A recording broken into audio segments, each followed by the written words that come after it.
ఓం శ్రీ సాయిరామ్. సర్వదేవతాతీత భగవాన్ శ్రీ సత్యసాయి బాబా వారి పాద పద్మములకు శతకోటి వందనములు. మన అహం సత్యబోధక కుటుంబం అధినేత శ్రీ మల్లెల లక్ష్మీనారాయణ గారికి, శ్రీమతి వరలక్ష్మి గారికి నా హృదయపూర్వక నమస్కారములు తెలియజేసుకుంటున్నాను. ఈ రోజు ఈ సత్సంగంలో పాల్గొన్న మిగిలిన పెద్దలు, పూజ్యులు, సోదర సోదరీమణులందరికీ కూడా నా హృదయపూర్వక నమస్కారములు. మన గురువు గారు శ్రీ ఎం లక్ష్మీనారాయణ గారు ఈ అహం సత్య బోధక స్వామివారి జన్మదిన సందేశాలు చదవడానికి మరొకసారి నాకు అవకాశం ఇచ్చినందుకు మరొక్కసారి పదే పదే మన గురువు గారికి హృదయపూర్వక నమస్కారాలు తెలియజేసుకుంటున్నాను. ఓం శ్రీ సాయిరామ్. ఓ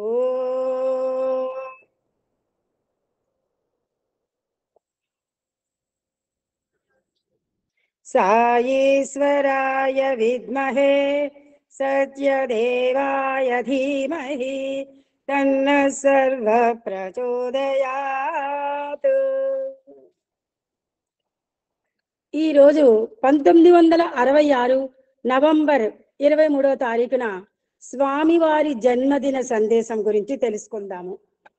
ఈ సందేశములో స్వామివారు ఇంద్రియాలను అరికట్టుకొని ధనాసకు దూరమై ధర్మాసను అభివృద్ధి చేసుకోవాలి అన్న అంశము మీద ఇందులో ఇంకా చాలా చాలా అంశములతోని మనకి సందేశాన్ని ఇచ్చారు. అది ఏమిటో మనం అందరం ఇప్పుడు తెలుసుకుందాము. స్వామి సందేశం ముందు పద్యం ఉంటుందని మనందరికీ తెలుసును. ఒక్కసారి ఆ పద్యాన్ని చూద్దాం. ఇది ఘటం విధి, పటం విధి, గృహం మిది, కుడ్యమిది, అరణ్యము శైలమిది యటంచు, ఇది భూమి, ఇది జలంబితడు, వైశ్వానరుండితడు, గాలి ఆకాశంబిది యటంచు, ఇతడు దివాకరుండితడు, నిశాకరుండివి తారలు, గ్రహంబులివి యటంచు, ఇవి అచేతనములవు, ఇవి చేతనములటంచు, అతడీతడితడాతడే యటంచు, అరయనా కంటే భిన్నంబులై జడంబులైన బాహ్య పదార్థము సహితములెల్ల సాధనలు లేక ఎరిగడి సాక్షి నగుచు, నేను చిద్రూపుడంచు మీరెరుగరయ్యా అని స్వామి పద్యం మనకి పాడి చెప్పారు. అయితే ఇది ఘటం విధి, ఇది కుండ. పటం విధి, పటము. ఇంకా పటానికి పర్యాపదాలు ఏంటంటే తెరలు, బొమ్మ, వస్త్రం ఇలా ఉన్నాయి. గృహం ఇది అంటే ఇది ఇల్లు. కుడ్యం ఇది గోడ. అరణ్యం ఇది శైలం అంటే పర్వతములు, కొండలు. శైలం ఇది అటంచి ఇవన్నీ అంటూ, ఇది భూమి, ఇది జలం, ఇది వైశ్వానరుడు. వైశ్వానరుడు అంటే అగ్ని, గాలి, ఇది ఆకాశం అని చెప్తున్నారు. అంటే ఇందులో పంచభూతాలు. ఇది ఇతడు దివాకరుండి, ఇతడు అంటే ఇతడు సూర్యుడు. నిశాకరుండివి తారలు అంటే చంద్రుడు, తారలు అంటే నక్షత్రాలు, గ్రహంబులివి అటంచని చెప్తున్నారు స్వామి. ఇవి అచేతనములవు. అచేతనములవు అంటే ఏంటి? కదలనవి. కదలనవి అంటే ఏంటి? చైతన్యం లేనివి. ఇవి చేతనములటంచు, ఇవి కదిలేవి. కదిలేవి అంటే చైతన్యం ఉన్నవి. అతడి ఇతడు అతడే యటంచు, అతడే ఇతడు, ఇతడే అతడు అని చెప్తున్నారు స్వామి. అరయ నాకంటే భిన్నంబులై జడంబులైన బాహ్య పదార్థ సహితములెల్లా అంటే ఇవన్నీ కూడా నాకంటే భిన్నాలని మీరు తెలుసుకుంటున్నారు. ఈ బాహ్య పదార్థాలు జడంబులైన కథలను ఇవన్నీ కూడా వేరు అని మీరు అనుకుంటున్నారు. కానీ సాధనలు లేక ఎరిగడి సాక్షి నగుచు, ఏ సాధనలు లేకుండా ఇవన్నీ కూడా నేనే, వాటన్నిటికీ నేనే సాక్షిభూతుడిని, నేను చిద్రూపుడంచు మీరు ఎరుగరయ్యా, నేను భగవంతుడిని, నేనే చిన్మయ రూపుణ్ణి అని మీరు ఎరుగలేకున్నారు, మీకు తెలియట్లేదు అని స్వామి ఈ పద్యములో ఆయన తాలూకు అవతార తత్వాన్ని, నిజ తత్వాన్ని మనకి ఈ పద్యం ద్వారా ఆయన తెలియచేశారు. తర్వాత దివ్యాత్మ స్వరూపులారా అని స్వామి మనని సంబోధించారు. ఇంకా మళ్ళీ ఏమిటన్నారంటే భారతమాత పుత్రులకు సోదరులారా అని కూడా మళ్ళీ సంబోధించారు. ఇక్కడ ఒకానొక సందర్భంలో స్వామి 61లో ఇచ్చిన డిస్కోర్స్ వాటిలో భారత అన్నదానికి ఒక చిన్న డెఫినేషన్ ఇచ్చారు ఆయన. భారత అనే పేరు భగవాన్ రతి అనే 2 పదముల నుండి ఏర్పడింది. అంటే భగవంతుని పట్ల అనుబంధం గలవారు అని అర్థం.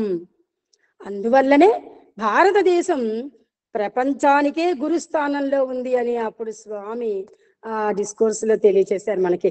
అలాంటి భారతదేశంలో పుట్టిన మనందరినీ కూడా స్వామి భారతమాత పుత్రులకు సోదరులారా అని మనల్ని సంబోధించుతున్నారు. సనాతన సాంప్రదాయమైన పురాణముల యొక్క పురుషార్థమును చక్కగా అర్థము చేసుకొనుటకు ఇది సరైన సమయము. మానవత్వమును సార్థకము చేయు నిమిత్తమై పవిత్రమైన పారమార్థము నరాకారము ధరించి ఈ లోకమున ధర్మస్థాపన నిమిత్తమై వచ్చి భారతీయులకు అనేక రకములైన చరిత్రలు ఉద్బోధించుచున్నది. అవతారముల యొక్క తత్వము గాని భగవత్ లీలా గణ విశేషములు గాని అర్థము చేసుకొనుట అందరికీ సాధ్యము కాదు. జగత్తులోని సర్వ పదార్థములు భగవత్ సంకల్ప సృష్టి అయినప్పటికీ కొన్ని పదార్థములను అతి జాగ్రత్తగా విచక్షణతో వివేకముతో వినియోగించవలసిన అవసరం ఉన్నది. అన్నియూ పరమాత్మ యొక్క సృష్టియే అని ఇష్టానుసారముగా మనము ఆ పదార్థములను వినియోగము చేసుకొనుటకు సాధ్యము కాదు. ఇప్పుడు ఇక్కడ మనం చెప్పుకున్నవి ఇవన్నీ పదార్థాలు, సృష్టిలో ప్రతి వస్తువు అన్ని కూడా భగవంతుడిచే సృష్టించబడినవే.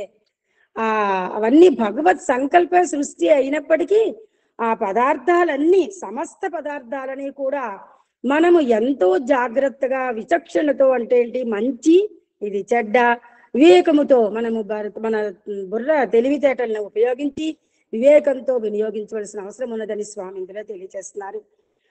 ఇవన్నీ కూడా పరమాత్మ యొక్క సృష్టియే కదా, అందువల్ల మనం ఇష్టానుసారంగా వాటిని వినియోగం చేసుకోవడానికి అవకాశం లేదు. వాటిని ఇష్టం వచ్చినట్టు మనం వాడేయడానికి సాధ్యం కాదు. స్వామి వాటికి ఒక ఉదాహరణ కూడా ఇక్కడ మనకి చెప్తున్నారు. అగ్ని లేక కత్తి ఇలాంటి విషయ సంబంధమైన పరికరములను అతి విచారణతో విజ్ఞానముతో వినియోగించినప్పుడే అవి మనకు ఉపకారిగాను సహాయకారిగాను ఉండి ఆనంద సౌభాగ్యాలను అందిస్తుంటాయి అని స్వామి చెప్తున్నారు. ఇక్కడ అగ్ని అంటే మనందరికీ తెలిసిన నిప్పు, కత్తి ఇలాంటి విషయ సంబంధమైన ఈ పరికరాలను మనం చాలా జాగ్రత్తగా, ముఖ్యంగా ఏంటంటే అగ్ని కూడా ప్రమాదకరమైనది, కత్తి పరికరం కూడా ప్రమాదకరమైనది. కాబట్టి ఇలాంటి వస్తువులు మనం వాడుకునేటప్పుడు చాలా తెలివితేటలతో మంచి చెడ్డాన్ని చూసుకొని మనం సమయాన్ని అక్కడ మనం జాగ్రత్తగా గమనించుకుంటూ వినియోగించినప్పుడు అవి మనకి ఎంతో ఉపకారిగా, యూస్ఫుల్ గా ఉంటాయని కూడా మనకి స్వామి తెలియజేస్తున్నారు. ఆ రకంగా కానీ మనం వాటిని వాడుకునేటట్లయితే మనకి తద్వారా ఆనందము సౌభాగ్యాలు కూడా లభిస్తాయి, అందిస్తుంటాయని స్వామి మనకి ఈ విషయం ద్వారా తెలియజేస్తున్నారు. విధిని సక్రమ మార్గములో నిర్వర్తించినప్పుడే దివ్యత్వ ప్రాప్తి అని ఒక అంశం చెప్తున్నారు స్వామి.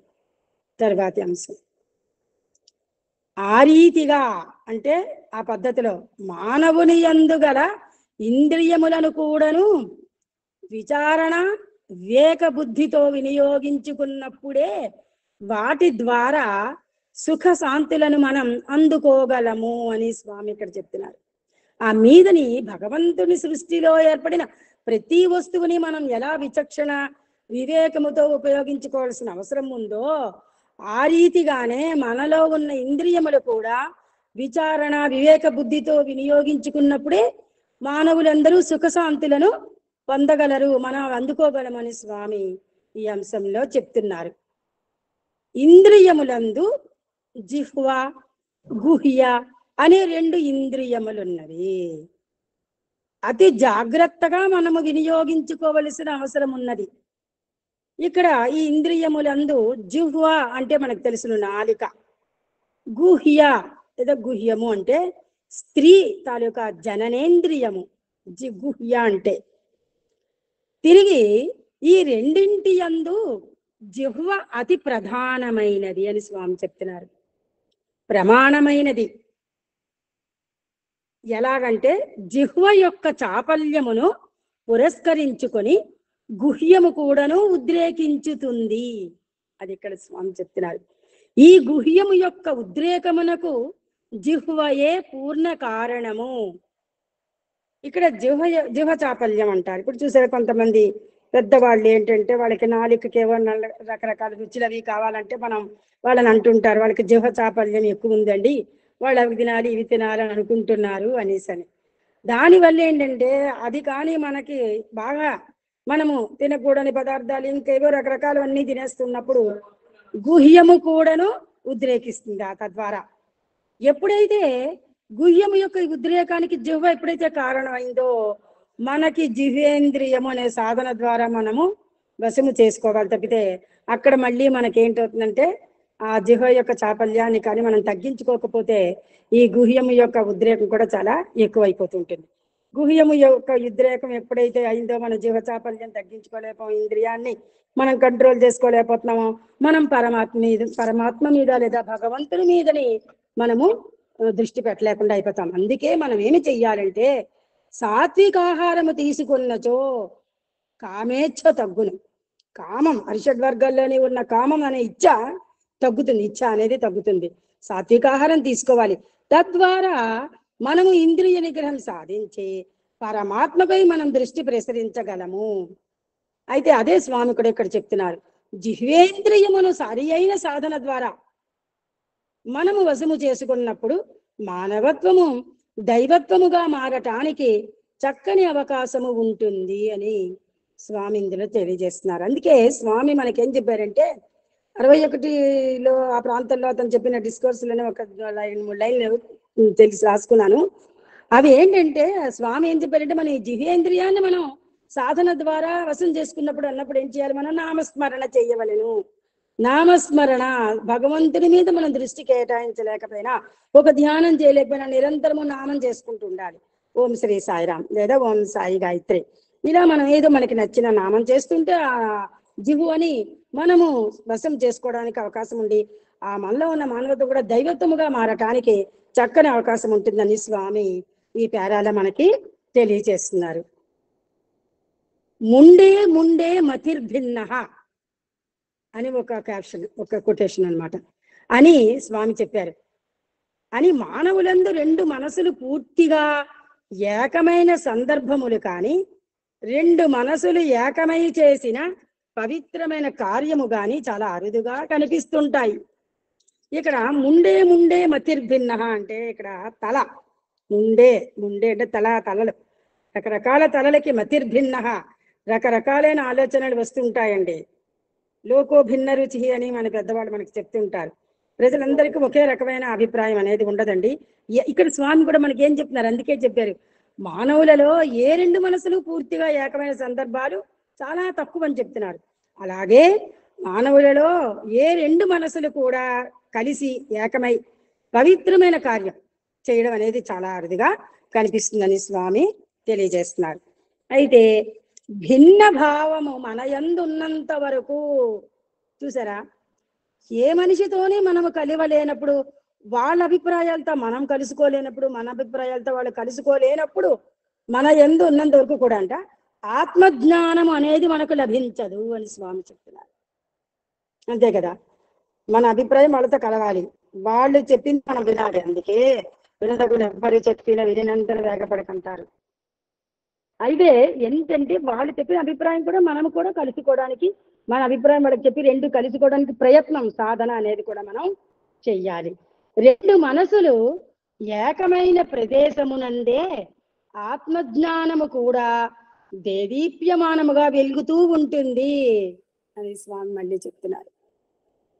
ఈ మనస్సుల యొక్క ఏకత్వము కేవలము మానవ ప్రయత్నము చేత మాత్రమే కాక, చూసారా, ఈ 2 మనసులు కలవాలి అంటే అంట మానవ ప్రయత్నమే కాదు, దైవ సహాయము కూడినప్పుడే సాధ్యమవుతుంది అని బాబా మనకి తెలియచేస్తున్నారండి. అయితే స్వామి ఒక డిస్కోర్స్ లో మనస్సు గురించి చిన్న విషయం చెప్పారండి, ఇది ఒక్కసారి షేర్ చేసుకుందాము. మానవుడు ఏం చేయాలంటే తన మనస్సు, ఇప్పుడు ఇందులో మనకు చెప్పినట్టు ఏ 2 మనస్సులు కలవట్లేదు కాబట్టి ఏకత్వం అవ్వాలి. అలా అంటే ముందు మనం సాధన ఏ రకంగా చేయాలంటే మన మనస్సుకట తాను అధికారిగా ఉండాలట ఏ మానవుడైనా సరే. అంతేగాని క్షణికమైన విషయాలకు అతను కొట్టుకొని పోకూడదు. తనకేది మంచిదో అతడు గమనిస్తుండాలి అని చెప్తున్నారు స్వామి. ఇంకా ఇతరులను బాధ పెట్టకూడదు, తాను బాధపడకూడదు. అలా ఉంటూ నిత్యకృత్యాలు తను చేసుకుంటుండాలి, నెరవేర్చుకోవాలి. అదే తెలివైన జీవనానికి గుర్తని స్వామి చెప్తున్నారు. అలాగే మనము కోపం వస్తుంది, దుఃఖం వస్తుంది, నిరాశ, నిస్పృహ, వీటికి కూడా మనం తావేయకూడదు, మనం వాటికి చోటు పెట్టకూడదు. సాత్వికంగా, ప్రశాంతంగా, నిశ్చలంగా ఉండండి. అన్ని జీవరాశుల పట్ల త్యాగ భావంతో ఉండాలి మనము. మీ దోషాలు మీరు గ్రహించటము, పాపభీతి, దైవభీతి కలిగి ఉండడం వల్ల మీరు శాంతిగా, ఎక్కువగా, స్థిరంగా, నిశ్చలంగా ఉండగలుగుతున్నారని స్వామి ఒకసారి మనస్సు గురించి 61వ ప్రాంతంలో ఒక డిస్కోర్స్ లో చెప్పింది నేను నోట్ చేసుకున్నాను. అది మీకు షేర్ చేసుకుందామని చెప్పానండి. ఇంకా ఏం చెప్పారంటే స్వామి, మనస్సు యొక్క స్వభావం చాలా నిర్మలంగా ఉంటుంది. ఇంద్రియముల ప్రభావం వల్ల ఏంటవుతుంటాయట, మారిపోతుంటున్నాయి. మానవుని మనస్సు ప్రభావం చెందినంతగా అంట జంతువుల మనస్సు ఈ బంధాలు, ఆకర్షణలు, ఇష్టాలు, వీటి వల్లే కదా మనం ప్రభావితం అయిపోతున్నాం, మన ఇంద్రియాలు అవి, మన మనస్సు. కానీ జంతువుల మనస్సు మాత్రం వీటి వల్ల ప్రభావం చెందదని స్వామి చెప్తున్నారు. అందువల్ల ఏం చేయాలని మనకు స్వామి అప్పట్లో చెప్పారంటే, ఆధ్యాత్మిక బృందాలతో కలిసి ఉండండి, ఆధ్యాత్మిక సభ్యులతో మీరు చర్చించండి, వాళ్ళతో స్వామి గురించి లేదా మీకు నచ్చిన ఆధ్యాత్మిక విషయాలన్నీ చర్చించండి, లేదా మీకు నచ్చిన నామం చేయండి, వాళ్ళతో మెలగండి. అప్పుడు మన మనస్సు ఎలా ఉంటుందో గమనించండి అని స్వామి చెప్పారండి. ఇప్పుడు మనందరం కూడా ఏఎస్బిలో అలాగే ఉన్నాం. అహం సత్యబోధక అనే ఆధ్యాత్మిక కుటుంబంలో గురువు గారి సమక్షంలో, గురువు గారి నేతృత్వంలో ఈ రోజు మనందరము కూడా ఇంత ఆనందాన్ని అనుభవిస్తున్నాము. మన మనస్సు దీని మీదే లగ్నం అవుతుంది. ఎంత వేగ 10:30 అవుతుంది, మనం ఇంకా టైం 12:30కి ముగించిన, ఇంకా ఏదో చెప్పాలి, ఇంకా ఏదో పాడాలి, ఇంకా గురువు గారు ఏదైనా చెప్తే వినాలి, మరెవరైనా ఏదైనా చెప్తే వినాలి అన్న ఆశతో మనం ఏఎస్బిలో రోజు ఉంటున్నామండి. సాయిరామ్. తర్వాత స్వామి ఇంకా ఏం చెప్పారంటే, మానవుడు దైనందిన జీవితంలో తప్పనిసరిగా నెరవేర్చవలసిన విధులను సక్రమమైన మార్గములో నిర్వర్తించినప్పుడే పవిత్రమైన దివ్యత్వము ప్రాప్తిస్తుంది అని చెప్తున్నారు స్వామి.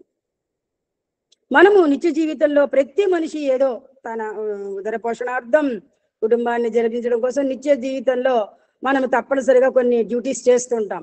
అవన్నీ కూడా మనం సక్రమమైన మార్గంలో చేయాలంటే అవి కూడా మనము భగవంతుని పనులుగానే నిర్వర్తించాలి. ఈరోజు మనము ఉద్యోగంకి వెళతాము, అక్కడికి వెళ్ళాక ఆ పని కూడా మనకు భగవంతుడు ఆ రోజు ఆ టార్గెట్ ఇచ్చారు, ఆ స్వామి మనకు ఆ టాస్క్ ఇచ్చారు. కాబట్టి మనం దాన్ని ఫుల్ఫిల్ చేసి మనం ఆ రోజు డ్యూటీ నుంచి బయటికి వచ్చేసామనుకోండి, మనకి ఎంత హ్యాపీగా ఉంటుంది.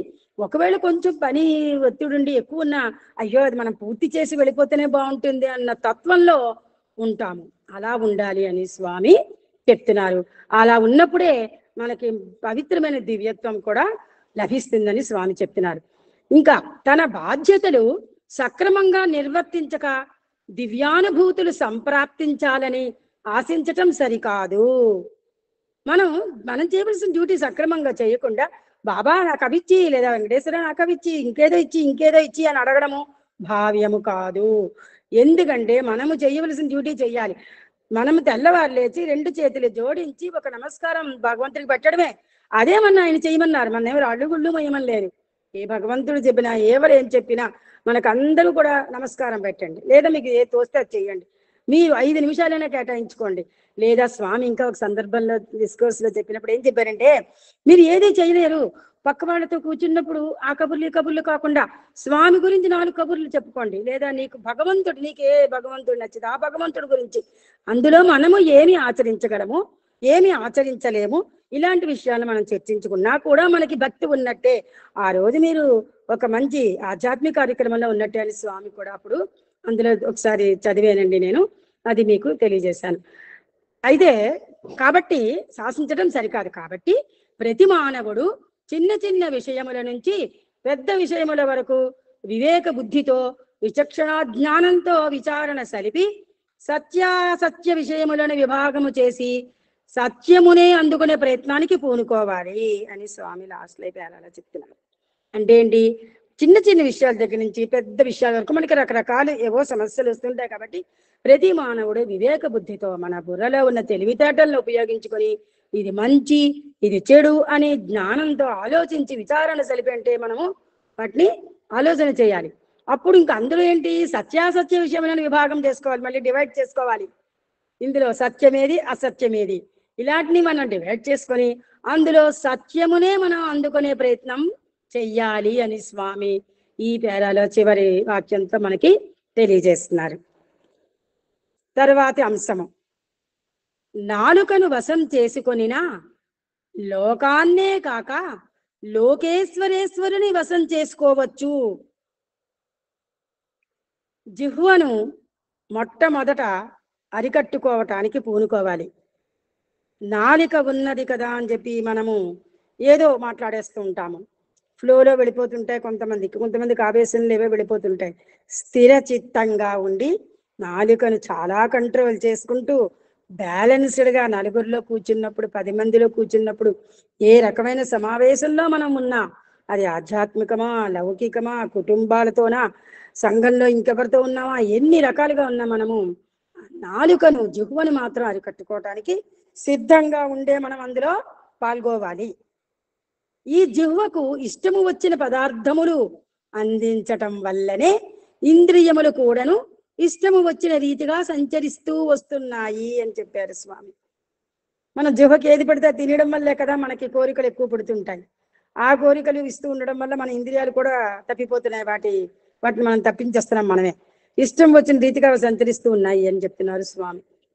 అది అరికట్టడానికి ఏది అండి, జిహ్వను అరికట్టడానికి వీలుగా జిహ్వ ఏది ఆశిస్తున్నదో ఆ నాలుకని అరికట్టడానికి అది ఏమిటి మన దగ్గర నుంచి ఆశిస్తున్నదో ఆ పదార్థములను కొంతకాలము పాటు దానికి దూరముగా ఉంచినప్పుడు జిహ్వ కొంత హద్దులోకి రాగలదు.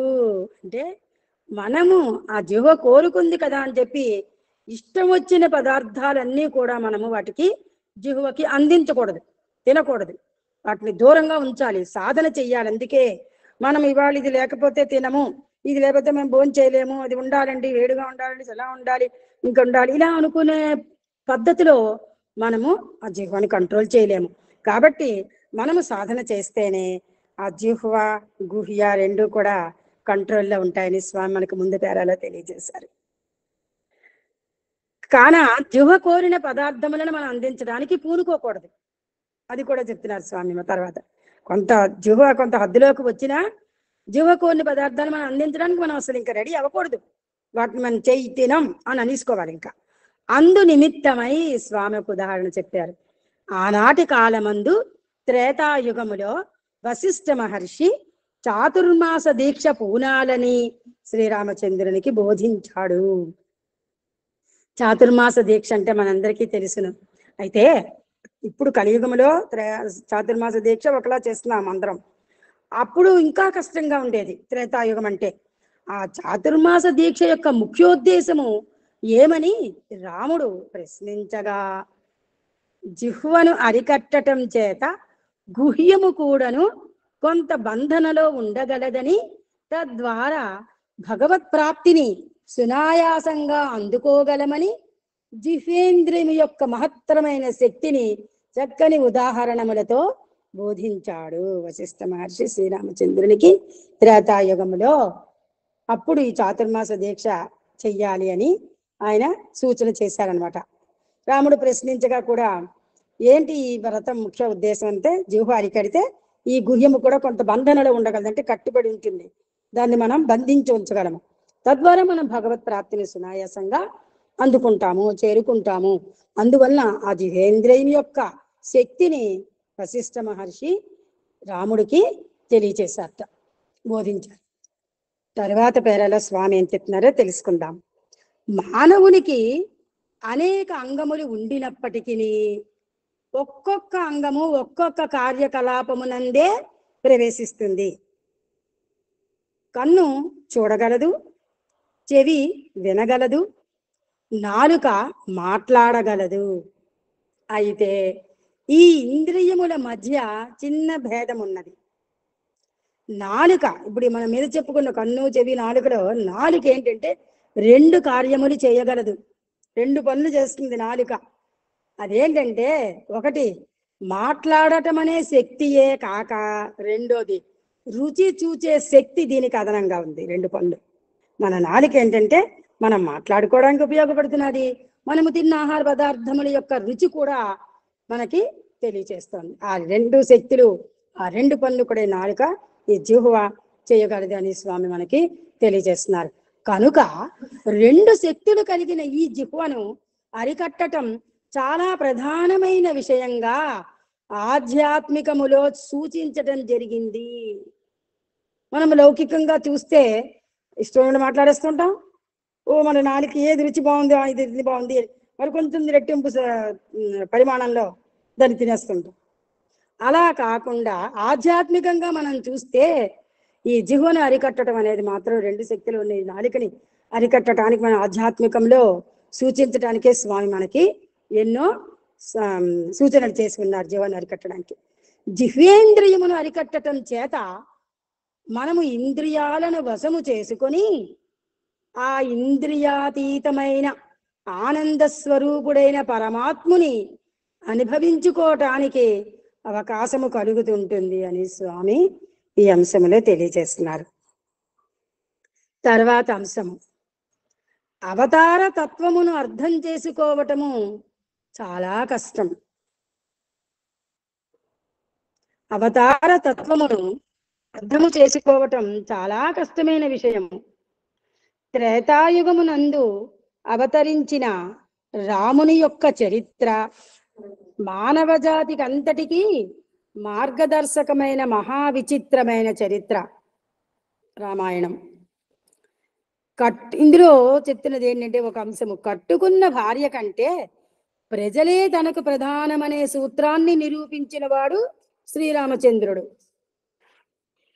ఇంకా రామో విగ్రహవాన్ ధర్మ, ధర్మమే ప్రధానమనే సూత్రములో ప్రజాక్షేమమే తన యొక్క ప్రధానమైన లక్ష్యము అనే దీక్షలో శ్రీరామచంద్రుడు ఎవరో ఒక చాకలివాడు అన్న మాట కోసమని తాను అగ్ని సాక్షిగా వివాహమాడిన ఇల్లాలిని అరణ్యమునకు పంపించటం శ్రీరాముల ధర్మాచరణకు పరాకాష్ట అని స్వామి ఇందులో తెలియజేశారు. ఇంకా ఏం చెప్తున్నారో చూడండి. రామాయణంలోనే సోదరుల మధ్య అన్యోన్యతకు, అది మన గురుగారు రామాయణం రోజు చెప్తున్నారు. ఎన్నో సందర్భాల్లో వాళ్ళిద్దరి మధ్య ఏ రకమైన అన్యోన్యత ఉన్నదో అనేది ఉదాహరణలతో సైతం మన గురుగారు మనకు రోజు సత్సంగంలో తెలియజేస్తున్నారు. సహనానికి లక్ష్మణ భరత శత్రుఘ్నులే ప్రధానమైన ఉదాహరణలు. సోదరుల మధ్య అన్యోన్యత ఈ నలుగురు అన్నదమ్ముల్నే మనము ఆదర్శంగా తీసుకోవాలి. మరొక ముఖ్యమైన విషయం, భార్యను సంతోషపరచు నిమిత్తమై దశరథ మహారాజు కన్న కుమారుని కూడా కారడవులకు పంపడానికి పూనుకొన్నాడు. కానీ శ్రీరామచంద్రమూర్తి తన పరిపాలనలో ప్రజాక్షేమ నిమిత్తమై కట్టుకున్న భార్యనైనా కారడవులకు పంపటానికి సిద్ధమయ్యాడు. ఈ రెండింటిని మనము చక్కగా విచారణ సల్పినప్పుడు ఆ రెండింటికి పరమ విరుద్ధముగా ఉంటున్నది. దశరథుని యొక్క దీంట్లోని ఆలోచన, దీంట్లో అతను చేసిన దానికి శ్రీరాముడు చేసిన నిర్వర్తించిన పనులకి పరస్పర విరుద్ధముగా ఉంటున్నదని చెప్తున్నారు. ఈ పరస్పర విరుద్ధమైన ఈ చర్యలను లోతుగా మనం విచారణ చేస్తే, విచారణ జరిపితే కేవలము ఏంటంటే దేహభ్రాంతి లోకభ్రాంతి కలిగిన వాడు దశరథుడనియు, మరియు లోకక్షేమమును ఆశించిన వాడు శ్రీరామచంద్రుడని ఇందులో స్పష్టముగా మనకి గోచరమవుతున్నది, మనకి తెలుస్తున్నది. లోక కళ్యాణము లోక శాంతియే ప్రధానమైన లక్ష్యముగా గల శ్రీరామచంద్రుడు రామో విగ్రహవాన్ ధర్మ అనే అవతార లక్ష్యమును లోకానికి చాటినాడు.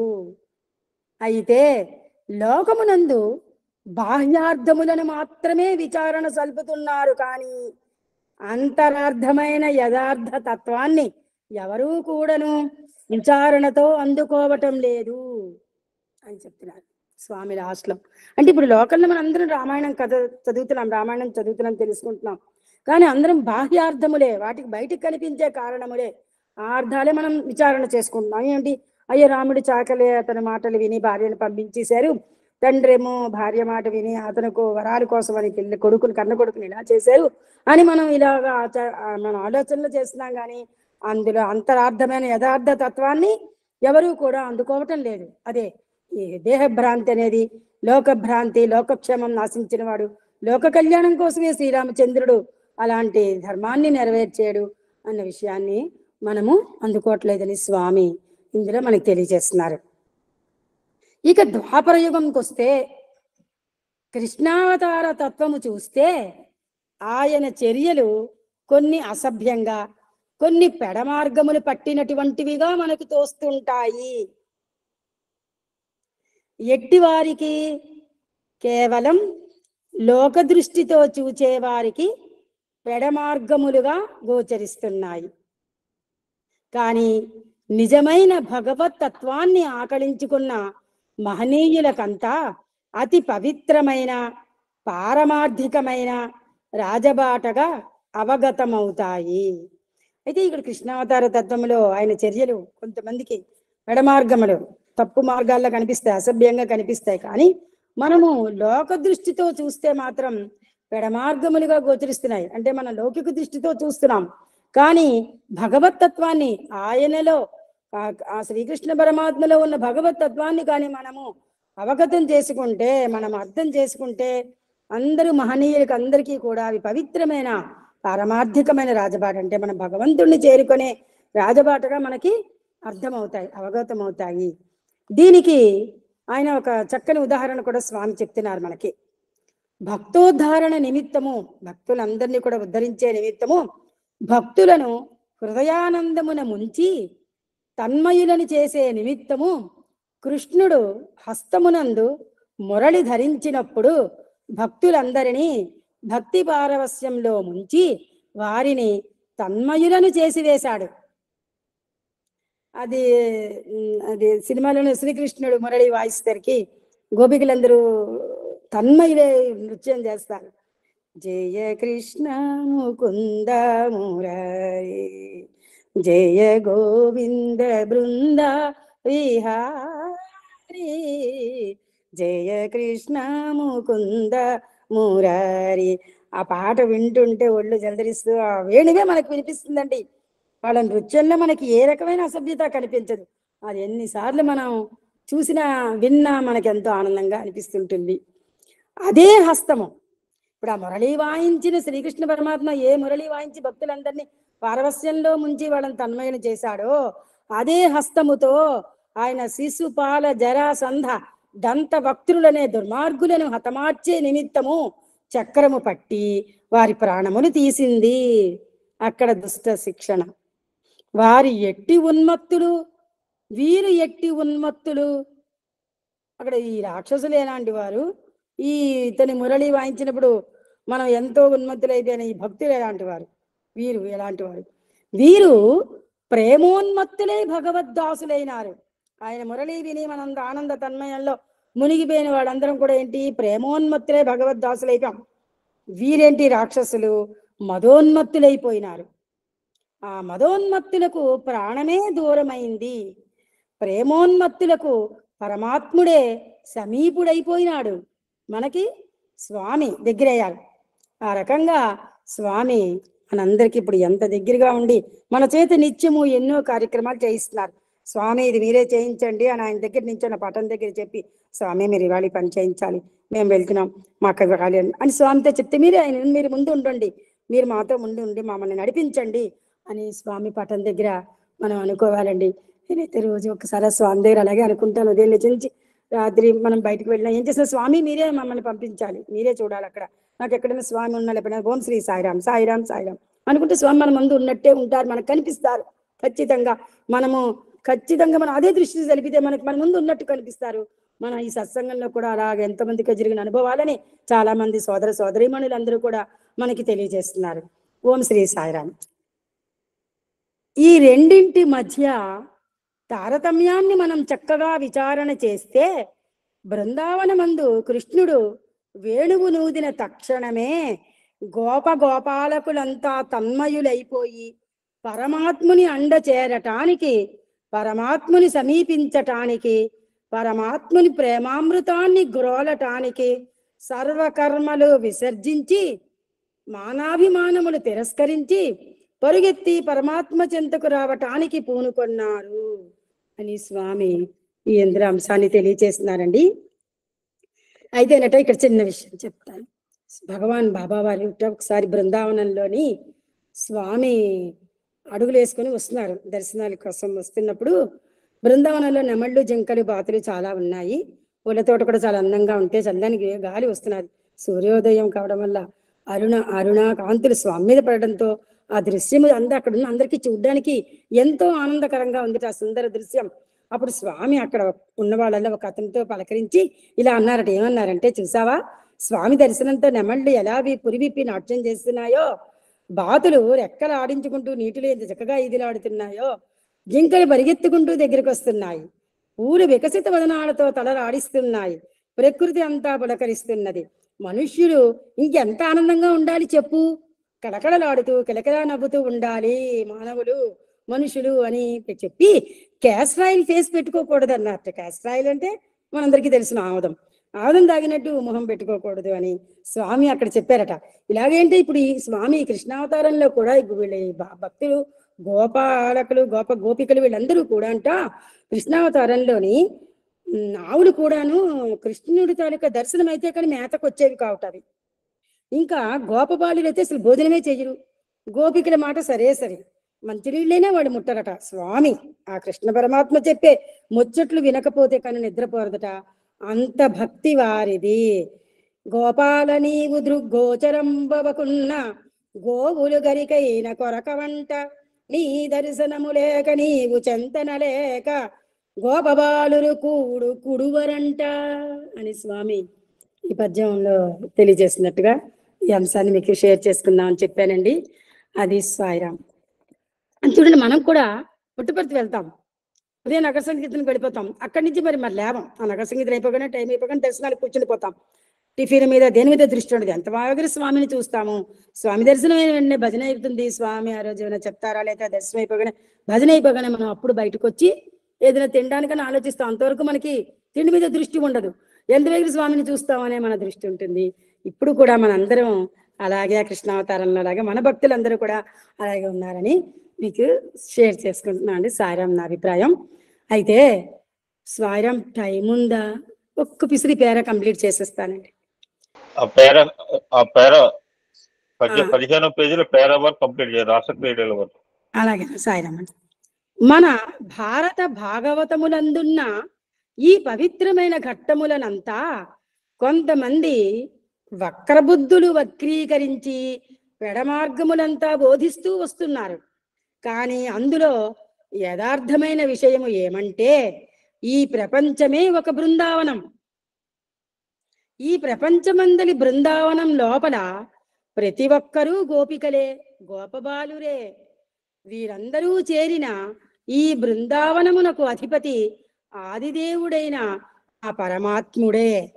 ఆ పరమాత్ముని చేరగోరి ఈ ప్రపంచమనే బృందావనమునందలి జీవరాశులనే గోపికలందరూ చేసేటువంటి ప్రయత్నములే బృందావనమందలి రాసక్రీడలు అని స్వామి ఈ అంశములో మనకి తెలియజేశారండి. అవతార తత్వం గురించి తెలియచేయడానికి 2 యుగాల్లోని రాముడిని, శ్రీకృష్ణ పరమాత్మని కూడా గురించి కూడా స్వామి ఎంతో మంచి విషయాలతో మనకి బాగా తెలియచేశారు.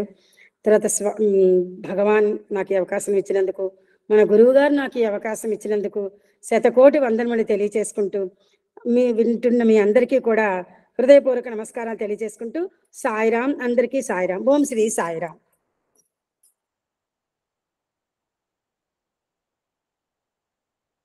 ఓం Shri Sairam. Thank you madam.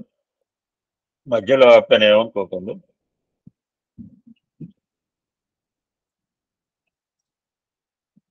రాత్రి నేను భాగవతం వింటున్నాను. ఎస్సీబీసీలో భాగవతం చెప్తారు. అందులో ఓ మహనీయుడు ఒక టాపిక్ చెప్తాను. ఇది అందరికి తెలిసిందే, నేను ఒకసారి పెట్టాను కూడా. తపోఫలితం ఒకసారి ఆలోచించండి. ఇప్పుడు 1300 రోజులే చాలా మంది తెలుసు. అహం సత్యబోధక రోజు సత్సంగం ఎంతమందికి వస్తున్నారు? మన మంగళవారంలో భజన పోతే ఎక్కడెక్కడ వాళ్ళు జాయిన్ అయ్యారు. ఎక్కడెక్కడ వాళ్ళు ఎవరు కూడా నేను చూడలేదు. వాళ్ళంతా ఇక్కడ రమ్మంటే రాలేరు కూడా. Won't come here. రాత్రి ఒక అద్భుతం ఉదాహరణ చెప్పాడు ఆయన మహానుభావుడు మారుతి గారు. తపోశక్తి ఎక్కువ లేకపోతే సత్పురుషుల సాంగత్యం ద్వారా వచ్చిన ఫలితం ఎక్కువ అని మీమాంస వశిష్ఠులకి విశ్వామిత్రుడికి వస్తుంది. జనరల్ గా విశ్వామిత్రుడు ఏమిటంటే వెళ్ళేవాడు సత్పురుషులు ఏముంది, ఎక్కడ పడితే ఎక్కడ దొరుకుతారు, సత్సంగం దానికి ఏముంది, తప్ప ఫలితం మోర్ పవర్ఫుల్ అన్నది. లేదు విశ్వామిత్ర, నా దృష్టిలో సత్సంగం వచ్చిన ఫలితమే మోర్ పవర్ఫుల్ అని చివరికి సరే ఇద్దరికి పందెం వేసుకుంటారు. చాలాసార్లు ఎప్పుడు ఇద్దరికి స్పర్ధే వాళ్ళకి. సరే ఈ భూచక్రాన్ని ఎవరైనా మోస్తారో కాసేపు అడిగినప్పుడు అంటే నా తప్పు ఫలితాన్ని దారబోస్తాను అంటాడు. నేను మొయ్యలేను అంటాడు. ఎవరి దగ్గర పోయినా అదే అంటాడు. నేను వశిష్ఠుడు పోతాడు. నా సత్పురుషుల సాంగత్యంలో కొన్ని ఫలితాన్ని ఇస్తానంటే ఎవరిబడి రియాక్షన్. అంత ఈ సత్సంగా రావటం అంత ఈజీ అని కాదు. ఈ పప్పులే ఉడకవు ఇక్కడ. మనకి చేరిన వాళ్ళందరూ అదృష్టం ఉంది. మొన్నే చెప్పండి, మన మంగళవారం పోతే ఎక్కడెక్కడ వాళ్ళు వచ్చారండి. వాళ్ళందరూ ఇక్కడ రమ్మనండి. They won't come, they can't come all. Tyagaraju try to complete today అండి. నేను ఎక్కడ ఆగిందంటే నా భక్తి లోపమా రామశక్తి లోపమా అనే సంకటం వచ్చి నా భక్తికి లోపమే లేదు, రాముడికి చాలా మందికి సాయం చేశాడు, ఆయన శక్తి లోపమే, అందుకే నేను పిలిస్తే రాలేకపోని అనుకున్నాడు పాపం. అంటే రికలెక్ట్ అయ్యాడు. కపివారద దాటునా లక్ష్మీదేవి వలుచున లక్ష్మణుడు కొలుచున సూక్ష్మ బుద్ధి గల భరతుడు చూసి మొక్కున అప్ప రామశక్తి ఎంతో గొప్పదిరా అని కీర్తించాడు. There you can stop. అన్ని కాలములందు మంచివారిని చూసి చెడ్డవారు ఒకవైపున అభివృద్ధి అవుతుంటుంటారు. ఇది క్రమేణా గ్రామాల్లో పట్టణాల్లో కూడా పాకిపోయింది. త్యాగరాజు రామనామంని స్మరిస్తుంటాడు కానీ శివనామం స్మరించట్లేదు. ఇప్పుడు వాళ్ళు ఏమనాలి మరి? పొరపాటున ఓం నమో నారాయణ, ఓం నమ శివాయ అనడు. 40 నిమిషాలు మాట్లాడి నారాయణ చుట్టూ తిరుగుతాడు. నమశివాయ అన్న వాళ్ళు నేను చాలా మంది చూస్తున్నాను. ఇప్పుడు వాళ్ళే ఉన్నారు మరి. ఇతను శివద్వేషి అని ప్రచారం మొదలుపెట్టారు. ఈ వార్త వారి నోట వీరి నోట పడి కడపడికి త్యాగరాజు చెవులో పడింది. మనం హరిహరి హరిహరి హరి అనరే, ఆత్మారాముని మరిగొమ్మనరే, శివ శివ శివ శివ శివ అనరే, శివకేశవులు సమమని. మనకి శివకేశవులు సమం అండి. అందరికీ అలా ఉంటారని ఏం లేదు, వాళ్ళ ఇష్టం అది. యాక్చువల్ భేదం లేదు వాళ్ళకి, భేదం క్రియేట్ చేస్తున్నది మనమే. ఈ యొక్క జపేష్ గడ్డ కూడా కట్టినట్టుగా నిన్న రోజున చాలా విచారపడ్డాడు. నాకు ఇట్టి భేదం ఏనాడు లేదు, సర్వదేవతా స్వరూపుడు భగవంతుడనే దివ్యమైన భావంతో నిండిన వాడిని, నాకెందుకు ఇలాంటి వార్తలు అని కుమిలిపోయాడు పాపం. భారమైన హృదయంతో పూజా మందిరం చేరాడు. ఎవరిని నిర్ణయించేదిరా రఘువరా, శివుడనో మాధవుడనో? శివమంత్రమునకు మా జీవము, మాధవ మంత్రముకు రా జీవము. ఈ రెండింటి యొక్క చేరికే రామనామము. వివరము తెలిపిన ఘనులకు మొక్కిద కనుక నాకు భేదము లేదే, నేను చింతించాలి అని రాముడికే చెప్పుకున్నాడు. తన బాధలన్నీ రామునికే తప్ప అనిరుకు చెప్పే స్వభావం త్యాగరాజులో లేదు. ఈ దుఃఖంతో కనులు మూసుకుని రాముని ధ్యానించాడు. ఆ ధ్యానం లోపల లక్ష్మణ సమేతుడే విశ్వామిత్రునితో అరణ్యంలో యజ్ఞ సంరక్షణకే నడుస్తూ ఉండినట్లు రాముడు దర్శనమిచ్చాడు. తాను పక్కన ఉండినట్లు ఈ ముగ్గురు నడిచిపోతున్నట్లుగా దర్శనం చేసుకున్నాడు. ఆ దర్శనం లోపలనే తాను తన్మయుడైనాడు. నన్ను మాట్లాడకుండా పోతున్నాడే అని ధ్యానంలోనే పాట ప్రారంభించాడు. మారు బల్కకున్నావేమిరా రామ, మారు బల్కకున్నావేమిరా మా మనోరమణ, మారు పల్కకున్నావేమిరా రామ, మారు పల్కకున్నావేమిరా జారతోర భజన చేసేతన సాకేత సదన, మారు పల్కకున్నావేమిరా రామ, ఓ మారు మారు పల్కకున్నావేమిరా. ఈ విధంగా పలికేటప్పటికీ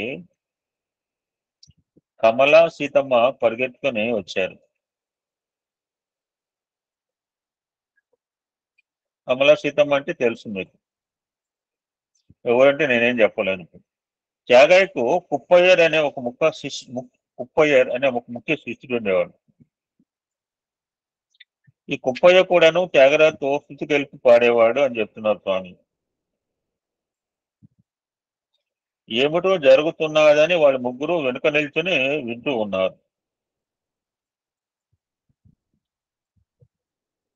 విశ్వామిత్రునితో యజ్ఞ సంరక్షణకి వెళ్లే రాముడు నా సంరక్షణ చేయలేదా అని త్యాగయ్య చింతించాడు.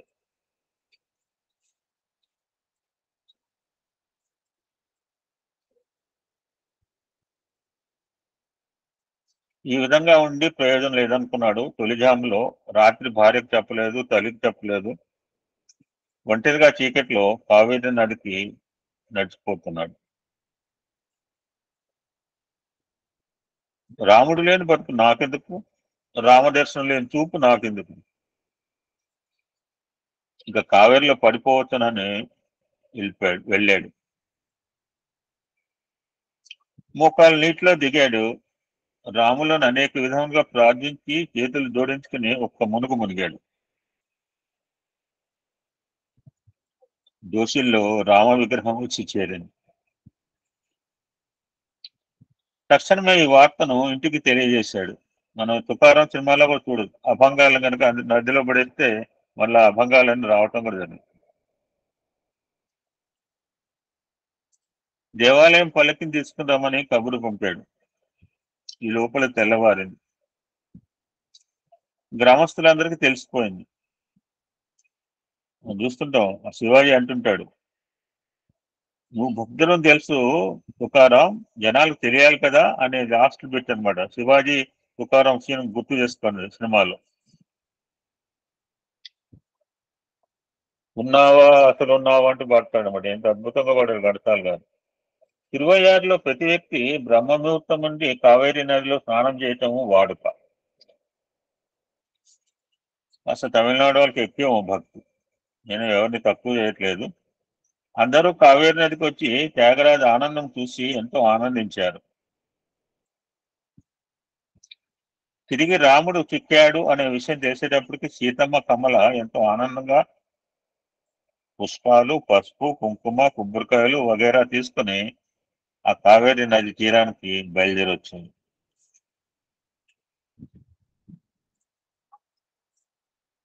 రాములను పలకిలో పెట్టి, రారా మా ఇంటి దాకా రఘువీర సుకుమార, నే మొక్కిద రారా మా ఇంటి దాకా, రారా దశరథ కుమార నన్నేలుకోరా, నే తాళలేరా, రారా మా ఇంటికి రఘువీర సుకుమార అంటూ ప్రార్థిస్తూ రాముని ఇంటికి తెచ్చాడు. జపేశయ్య రాముని ఇంటికి తెచ్చి చూశాడు. నేను ఎక్కడో మధ్య నదిలో పారవేస్తే నిండుగా పారుతున్న ఈ కావేరీ నదిలో త్యాగయ్యకి ఎట్లా చిక్కింది? ఇది ఇతని మహాత్మ్యమే అన్నాడు. ఎప్పుడో కళ్ళు పొరలబోతాయి, కళ్ళు వాళ్ళు పొరలు కమ్మితే పొరలు పోతే పర్లేదు. పరిగెత్తుకు వచ్చాడు. అన్న వదిన ఇరువురు త్యాగయ్య పాదాలపైన పడ్డారు. క్షమించమని ప్రార్థించారు. ఈయనకంటే పెద్దవాళ్ళ పాదాల మీద ఎట్ట పడతారంటే నేనేం చెప్పలేను. ఇది తాను చేసిన మహాపరాధం అని చెప్పుకున్నాడు.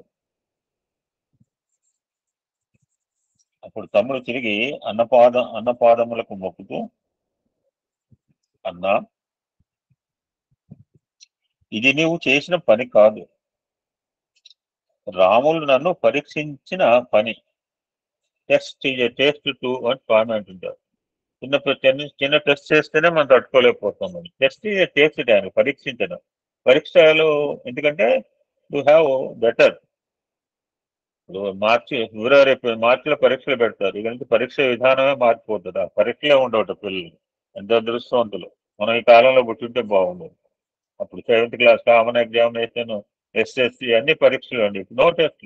నెక్స్ట్ ఎకడమిక్ ఇయర్ అంటే విద్యా విధానం మారిపోతుంది మొత్తం అంతా. ఎక్కడికి పోద్దో చివరికి. ఏదో మా త్యాగరాజు ఏది జరిపినట్టుగా అంతా రాముని అనుగ్రహమే, రామ సంకల్పమే అని భావించి పూర్ణమైన ఆనందాన్ని పొందేవాడు.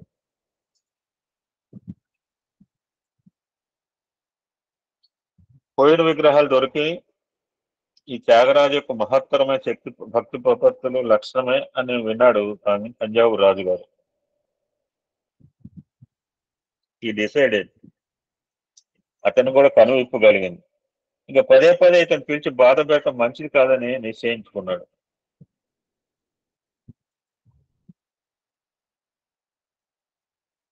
మారువేషంతో తంజావూరు మహారాజా సొంటి వెంకటరమణయ్య త్యాగయ్య ఇంటికి వచ్చారు.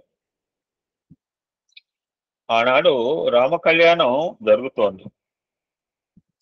ఇంటికి వచ్చిన రాముడికి కళ్యాణం జరుపుకుంటున్నారు త్యాగయ్య. ఆ కళ్యాణం తర్వాత రామ, ఇంకా నిన్ను వదిలి నేను ఒక్క క్షణమైనా ఉండలేను ప్రార్థన చేసుకుంటున్నాను. కళ్యాణానికి అనేక మంది వచ్చారు. తంజావూరు మహారాజా సొంతి వెంకటరమణయ్య ఈ కళ్యాణం గుంపులో చేరి కూర్చున్నారు. కన్నడరాగం అంటే తంజావూరు మహారాజుకు చాలా ఇష్టం. ఇదేదో కాకతాళీయం అనుకోవచ్చు, లేక రామాగ్రహం అనుకోవచ్చు. ఇతను ప్రారంభించాడు. నిన్ను వినా నామది ఎందు నిలవదే శ్రీహరి హరి, కనులకు నీ సొగసెంతో కమ్మి ఉన్నది రామ, నిన్ను వినా నామది ఎందు నిలువదే శ్రీహరి, నీదు కథలు వీణులందు నిండి ఉన్నవి రామ అని పాడాట. తంజావూరు మహారాజు గారు తన్మయుడైపోయాట. ప్రార్థన చేసిన తర్వాత త్యాగయ్య తీర్థ ప్రసాదాలు ఇచ్చాడు.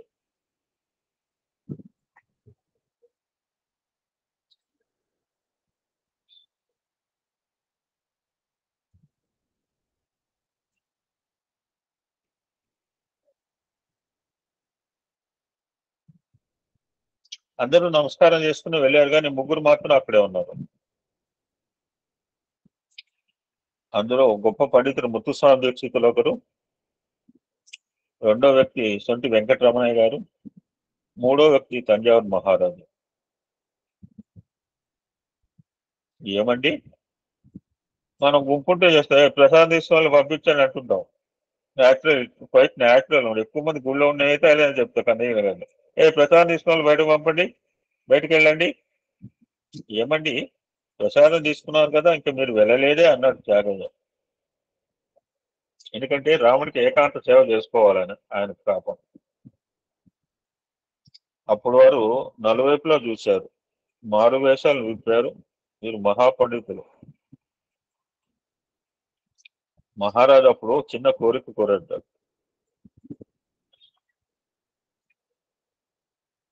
నాకు తెలియదు కానీ నాకు శుద్ధ బంగాళ రాగం చాలా ఇష్టము కనుక ఒక కీర్తన పాడి నన్ను ఆనంద పెట్టమని కోరుకున్నట్ట రాజాగారు.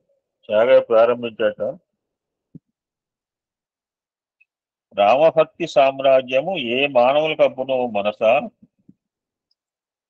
రాజా, నీవు ధనరాజు కాని రామభక్తి సామ్రాజ్యమునకు నీవు రాజైతే ఎంత ధన్యుడు కాగలవు అని మహారాజుకి ఒక డోసు వేశాడు. అయితే తంజావూరు రాజు మహాభక్తుడు కనుకనే భక్తుని తన దగ్గరికి రప్పించుకోవటము మహా అపరాధం అని భావించి అప్పుడప్పుడు ఈ విధంగా మారు వేషాలు వేసుకుని త్యాగరాజ మందిరాన్ని చేరుతుండేవాడు. తర్వాత త్యాగరాజు వాళ్ళకి వీడుకోలు ఇచ్చి లోపలికి వెళ్ళాడు.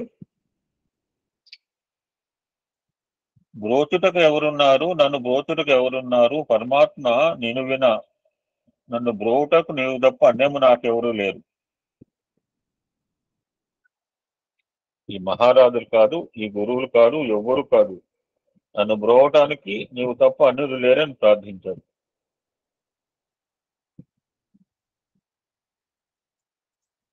ఆ ఏకాంత సేవ చేసే సమయంలో ఆ శిష్యుడు కుప్పయ్యారు. అప్పుడప్పుడు శ్యామశాస్త్రి వచ్చి చేరేవారు. వారు కూడా ఇతనితో శృతి కలిపి వెనుక వైపున పాడుతుండేవారు. ఆనాడు ఎందుకు అతనికి ఆ విధంగా వేదన ఏర్పడిందో, తనలో తాను వేదన చెందుతూ రాములు నన్ను వదులుతాడో ఏమో, ఇలాంటి పరీక్షలు మధ్య మధ్య కల్పిస్తాడో ఏమో అని తనలో తాను కృంగిపోతూ వచ్చాడు.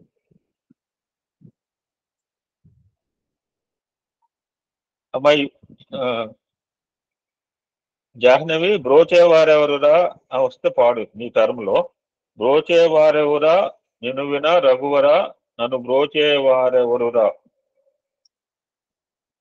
ఓ చతురాన అనాది వందిత నీకు పరాకేలనయ్యా, నీ చరితము పొగడాలనే నా చింత దీర్చి వరముల దీర్చి వేగం. బ్రోచేవారెవరా సీతాపతే అని అడ్రస్ చేస్తాను. మరి నాపై నీకు అభిమానం లేదా? వాతాత్మదాశ్రిత పాద నా మొరలు వినరాదా, భాసురంగా కరిరాజును పోచిన వాసుదేవుడు నీవే కదా. నా పాతకమెల్ల పోగొట్టి గట్టిగా నా చేయి పట్టి విడువక బ్రోచేవారెవరురా. అలాగ పాడి పాడి పాడి అలసి సొలిచిపోయాడు పాపం. ఇదిగో తల్లి వచ్చి, నాన్న కొంచెమైనా ఆహారం తీసుకుని సేవ చేసుకో అని చెప్పి దానివల్ల వచ్చి భుజించాడు. పాడమ్మా, పాడు. సార్ అది నాకు ప్రాక్టీస్ లేదు సార్. ఓకే, నీకు నచ్చింది పాడు.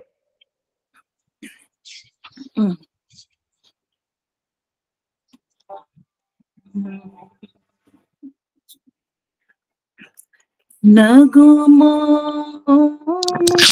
గలలే నా జాలి తెలిసి, నగుమో గనలేని నా జాలి తెలిసి, నగుమో గనలేని నా జాలి తెలిసి, నగుమో గనలేని నా జాలి తెలిసి, నన్ను బ్రోవగా రాధా.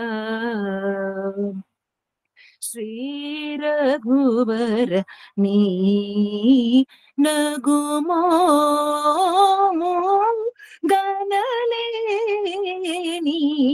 నా జాలి తెలిసి, నన్ను బ్రోవగా రాధ. శ్రీ రఘువరా నీ నగుమో ఓ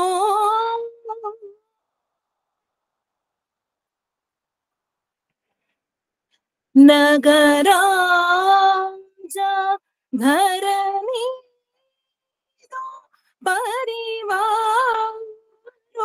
పరివారులెల్ల ఆ నగరాజ ధరణి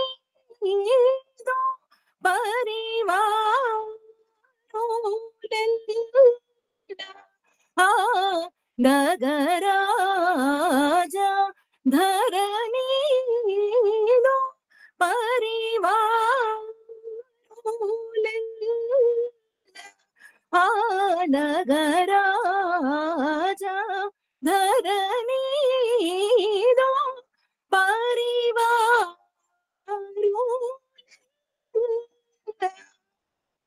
ಹೋಗಿ ಬೋಧನ చేసే వారలుగారే అటులుండుదుర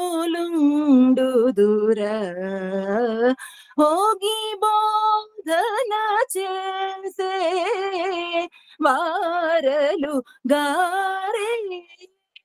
అటులుండుదుర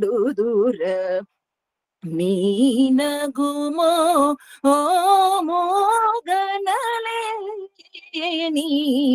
నాజాలి తెలిసి నన్ను రాధ శ్రీ రఘువరా నీ నగుమో ఓ ఓ ఓ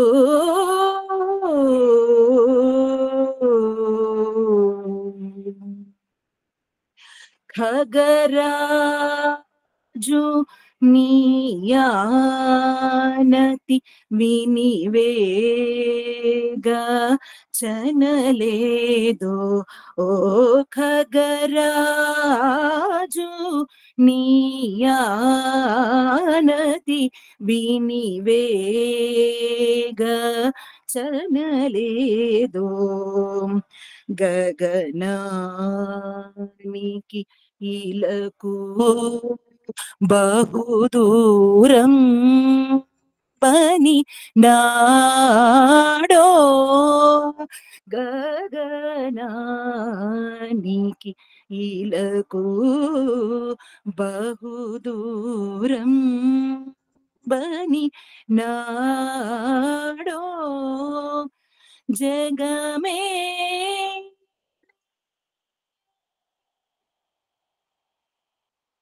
హే జగమే పరమాత్మ ఎవరితో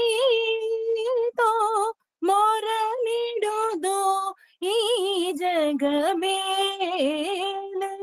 పరమాత్మ ఎవరితో మొరలిడుదో ఈ జగమేలే పరమాత్మ ఎవరితో మొరలిడుదో ఈ జగమేలే పరమాత్మ ఎవరితో మొరలిడుదో వగజోపకోతాళను నన్నేలు కోరా త్యాగరాజను తని వగజోపకోతాళను నన్నేలు కోరా త్యాగరాజనూత నీనగుమో గనలేని నాజాలి తెలిసి నన్ను రాధ శ్రీ రఘువరా నీ నగుమోము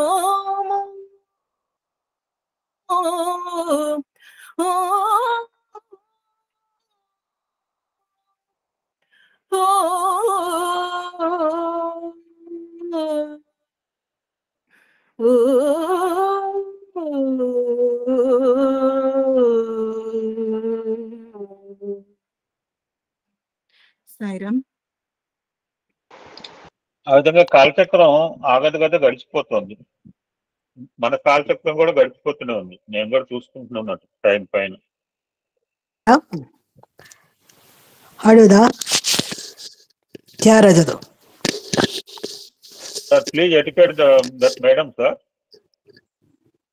సాయిరామ్ మేడం, మీరు అడిగినప్పుడు పాడండి. ఈ విధంగా కాలం గడిచిపోతోంది. త్యాగరాజుకు ఒక బిడ్డ ఉంటున్నది అని ఇక్కడ రాశాడు. Don't admit her.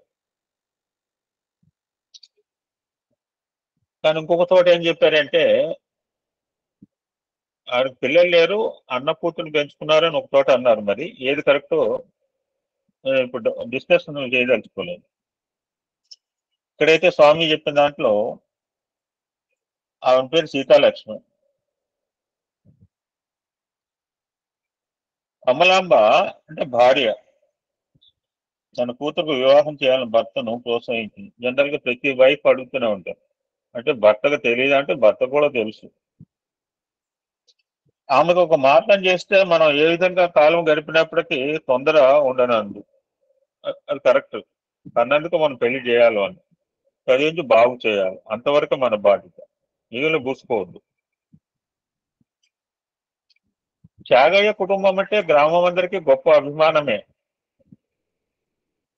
ఈ వార్త వినేటప్పటికీ మంచి కుటుంబంలో ఉండే కుప్పు సామయ్య అనే యువకునికి అతని తల్లిదండ్రుల అభిష్టంతోనే సీతాలక్ష్మితో వివాహం జరిగిపోయింది. కుప్పు సామయ్య త్యాగరాజు అల్లుడు అనమాట.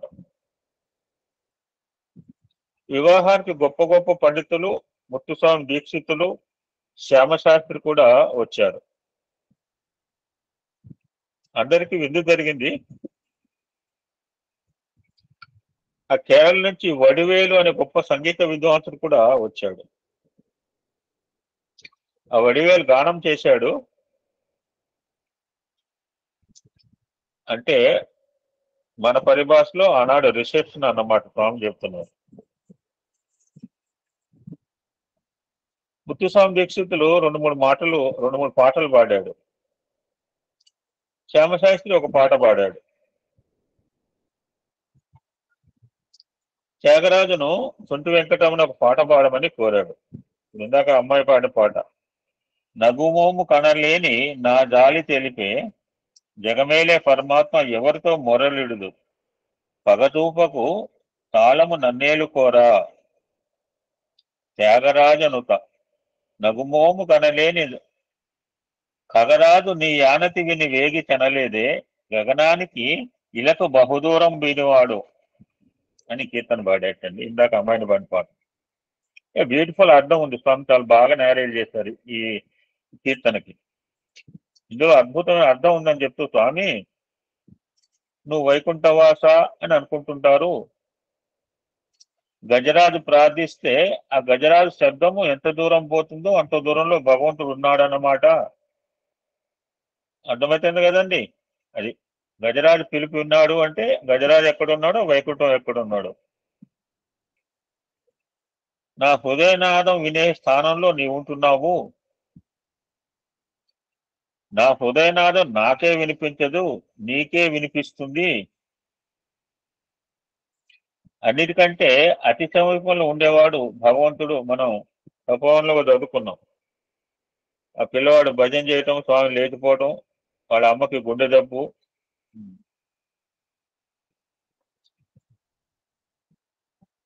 అన్నిటికంటే అతి సమీపంలో ఉండేవాడు భగవంతుడు సత్యాన్ని నిరూపించాడు త్యాగరాజు అంటున్నారు స్వామి.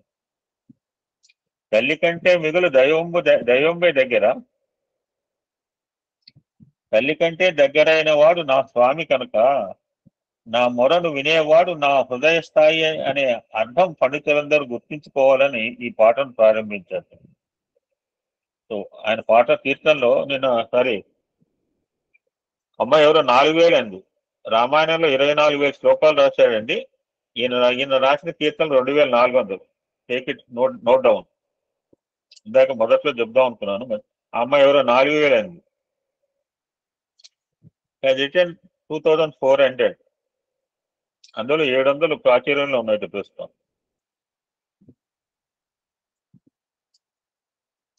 పెళ్లికి చేరిన పెద్దలందరూ చాలా ఆనందంతో త్యాగరాజు నుంచిన భావం విద్యుత్ వెళ్ళిపోయారు. Not food material. ఇప్పుడు తింటే అరిగిపోద్దండి. అమ్మాయి పాడిన పాట ఎప్పటికీ మిగిలిపోతుంది. వాళ్ళ కడుపులు భావం విద్యుత్తో నిండిపోయినాయి. 30 రకాల డిష్లు పెడితే ఉంది, 3 గంటల్లో అరిగిపోతుంది తిన్నది. బిడ్డ పెళ్లి అయిపోయింది, భారం తీరింది అనుకున్నాడు. త్యాగయ్య తీర్థయాత్రలు బయలుదేరాడు. ఆ త్యాగయ్యతో ముత్తుస్వామి దీక్షితులు, శ్యామశాస్త్రి బయలుదేరారు. శ్యామశాస్త్రికి కంచి వరదరాజ స్వామి అంటే చాలా ఇష్టం. అక్కడికి వెళ్ళారు. త్యాగరాజు ఎక్కడికి పోయినప్పటికీ గానంతోనే భగవంతునితో సంభాషణ. భజన ఇంటర్వ్యూ విత్ భగవాన్ అనుకుంటున్నాం. భజన భగవంతుడు సంభాషణ అండి. ఎట్లా పాడాలి, ఎట్లా సంభాషణ చేయాలి ఆలోచించండి. ఎట్లా పడితే అట్లా సంభాషణ చేయకూడదు. ये కాన్వర్సేషన్ విత్ భగవాన్ భజన్. వరదరాజా నేను కోరి వచ్చికి అని కీర్తన పాడాడు. ఈ సంగీతం అనేది లోపలి భావం యొక్క స్వరూపమే. ఇది భావంతో కూడిన మహాపవిత్రమైన ప్రపత్తి అంటున్నారు స్వామి. ఎందుకంటే భగవంతుడు గానప్రియుడండి, కామగాన ప్రియకర అంటున్నారు. కనుక గానముతో భగవంతుల్లో లీనమయ్యే మార్గము సులభంగా ఏర్పడుతుంది. తరువాత తిరుపతికి వచ్చారు. వీళ్ళు వచ్చేటప్పుడు తిరుపతి వెంకటరమణ స్వామికి తెర వేశారు. త్యాగయ్యకు చాలా కష్టం వేసింది. ఆత్మవిచారణ కలుపుకున్నాడు. ఈ తెర నా లోపల ఉందా, నా బయట ఉందా? నా లోపల తెర ఉంటేనే బయట తెర వస్తుంది. ఈ జగత్తంతా హృదయం యొక్క పరిణామమే కదా. ప్రతి ఒక్కటి కూడా నేను చాలాసార్లు reflection of the inner being అంటుంటారు స్వామి. అదే మాట చెప్పారు. లోపల ఏముంటే అదండి, నాకు లోపల ఏముంటే అలా వస్తుంది. కోపం ఉంటే కోపం వస్తే, ప్రేమ ఉంటే ప్రేమ వస్తుంది. నాకే కోపం లేదు, కోపం ఉన్నట్టుగా ఉంటాను నేను. అలా ఉండిపోతే గ్రూప్ నడవదని చెప్పారు మొన్న ఒక ఆయన మా ఇంటికి వచ్చిన ఆయన. తెర తీయగరాదా, నాలోని తెర తీయగరాదా తిరుపతి వెంకటరమణ.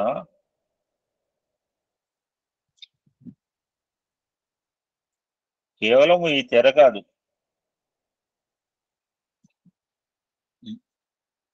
మదమత్సరం అనే తెర తీయగరాదా. మదముతో కూడిన మత్సరము, మానవునియందు అహంకారము, పాతవాసనలు, లౌకికమైన అభిమానం, ఈ విధమైన తెరలు అనేక పొరలుగా ఉంటున్నాయి. మనకి బాగా కప్పుకుంటున్నాం. నేను ఇంకా బ్లాంకెట్ కప్పుకుంటున్నాం చలి లేకపోయినా. కప్పుకోగలరు ఇప్పటికే చాలా ఉన్నాయి మనకి. నాకు పొరలు, అహంకారం ఒక పొర, పాత వాసనలో ఇంకొక పొర, లౌకికమైన అభిమానం ఒక పొర, ఆల్రెడీ కప్పే ఉన్నాయి మనకి బ్లాంకెట్లు.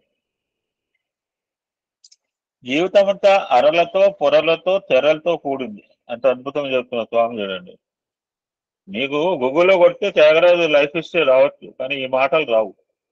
స్వామి నోటి నుంచి వచ్చిన పదాలండి ఇవి. మన జీవితం అంతా అరలతో, పొరలతో, తెరలతో కూడిందని పాడుతుండగానే పూజారి లేడు, మరొక వ్యక్తి లేడు, తెర తీయబడింది. This is the devotion of Tyagaraju అండి. ఇది త్యాగరాజు భక్తి యొక్క శక్తి అని వెంటనే శిష్యులు తలంచుకున్నాను. ఐ కెనాట్ కంప్లీట్ టుడే అండి. చాలా మ్యాటర్ ఉంది, నేను తెలుసుకోవాలి. మీకు చెప్తాను దేవుడు. ఇది కంటిన్యూ టుమారో. ఓం శాంతి శాంతి శాంతి.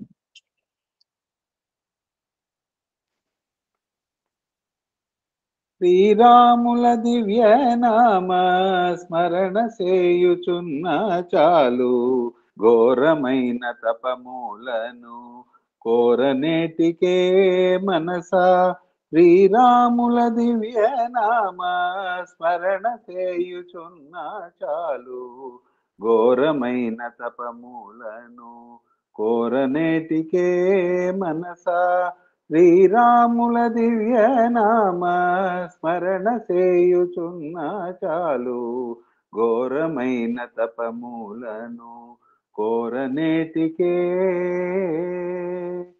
తారక శ్రీరామనామ ధ్యానము చేసిన చాలు వేరు వేరు దైవములను వెతకనేటికే మనసా తారక శ్రీరామనామ ధ్యానము చేసిన చాలు వేరు వేరు దైవములను వెతకనేటికే మనసా శ్రీరాముల దివ్య నామ స్మరణ చేయుచున్న చాలు ఘోరమైన తపములను కోరనేటికే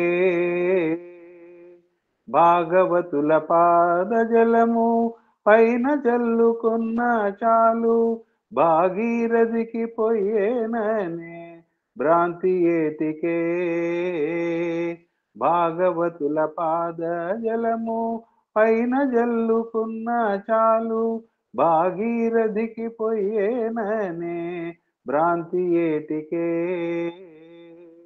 భాగవతుల వాగామృతము పానము చేసిన చాలు బాగుమీర నట్టి అమృత పానమేటికే మనసా భాగవతుల వాగామృతము పానము చేసిన చాలు బాగుమీర నట్టి అమృత పానమేటికే మనసా శ్రీరాముల దివ్య నామ స్మరణ చేయుచున్న చాలు ఘోరమైన తపములను కోరనేటికే మనసా పరుల హింస చేయకున్న పరమధర్మమంతే చాలు పరులను రక్షింతునని పల్కనేటికే పరుల హింస చేయకున్న పరమధర్మమంతే చాలు పరులను రక్షింతునని పల్కనేటికే దొరకని పరుల ధనమూల దోచకయుండితే చాలు గురుతుగాను గోపురము కట్టనేటికే మనసా దొరకని పరుల ధనమూల దోచకయుండితే చాలు గురుతుగాను గోపురము గట్టనేటికే మనసా శ్రీరాముల దివ్య నామ స్మరణ చేయుచున్న చాలు ఘోరమైన తపములను కోరనేటికే మనసా అతిథి వచ్చి ఆకలన్నా అన్నమెంత నిడినా చాలు క్రతువు చేయవలేననే కాంక్ష ఏటికే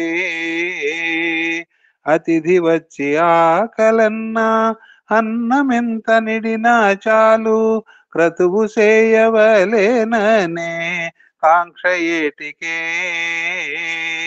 సతతము మా భద్రగిరి స్వామి రామదాసుడైన ఇతర మతములని ఏటి వెతలమేటికే సతతము మా భద్రగిరి స్వామి రామదాసుడైన ఇతర మతములని ఏటి వెతలమేటికే శ్రీరాముల దివ్య నామ స్మరణ చేయుచున్న చాలు ఘోరమైన తపములను కోరనేటికే మనసా శ్రీరాముల దివ్య నామ స్మరణ చేయుచున్న చాలు ఘోరమైన తపములను కోరనేటికే ఘోరమైన తపములను కోరనేటికే ఘోరమైన తపములను కోరనేటికే. సాయిరామ్.